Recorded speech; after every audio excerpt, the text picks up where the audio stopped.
If you sit at a desk, you're going to need to watch this. Let's open up your neck, hips, and back. Starting with seated figure four, crossing your ankle over your knee, open up to the other side.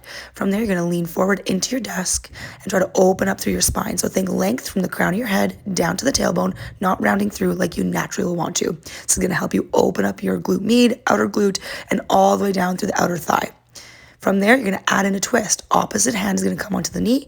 Same side is going to either hold onto your armrest or the bottom of the chair, whatever feels comfortable for you. And you're going to use your breath to move you. Inhale, sitting nice and tall through the spine.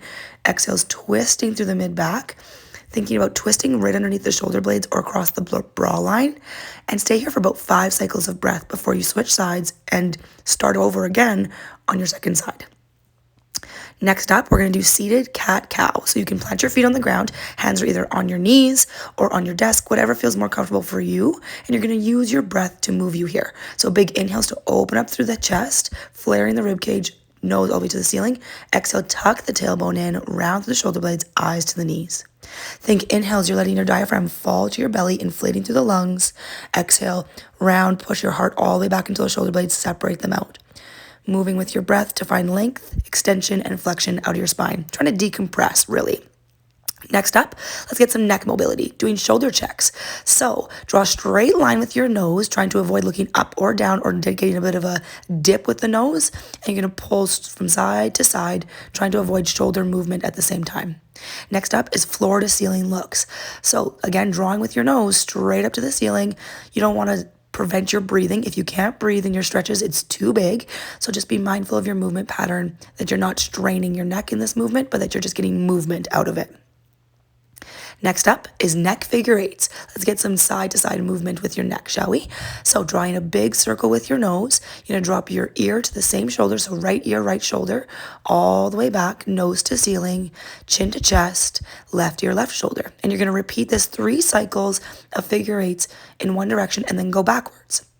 Next up, we have an occipital ridge pull. So right hand to left back corner of your skull, left hand's gonna come down, creating as much space as you can from the top of the shoulder to the ear, opening up your upper trap, which is the number one thing that gets jacked up working on a computer.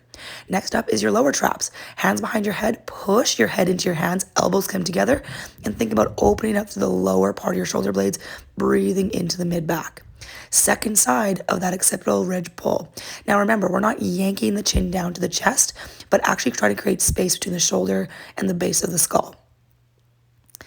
Next up, we have chair pigeon, which is essentially the same as our first stretch, but now you're going to get a deeper stretch out of it. So right here, you're going to come into your figure four or that pigeon pose and reach the back leg way back behind you, stretch out through the calf so you can get a nice ankle and calf stretch, as well as getting the hip opening. Stay here for 5 to 10 cycles of breath. As long as your body feels comfortable, you're in a good position. If need be, if your legs are a little bit longer than mine, by all means, use the top of your desk rather than your chair. And I will encourage you to drop your chest as low as you can while keeping a long spine. This will help you open up your hips a little bit more, and you'll feel the stretch a little bit more through the base of your glutes. Last but not least, you have back extensions. So elbows or hands are on your desk, and you're going to bend your knees, reach way back through the base of your butt cheeks, and allow for your breath to move you through your spine. Hands on your desk is a little bit more comfortable. It's a little bit nicer. Elbows on the desk with hands at your shoulders is a little bit more advanced. Depending on your mobility, do what suits you. Using your inhales like you did in your cat-cow, you're going to inhale round this time though, and exhales drop the chest in. Make sure you have a nice generous bend in your knees so you can focus on your back and less on your hamstrings. Add this in daily and your body will appreciate it.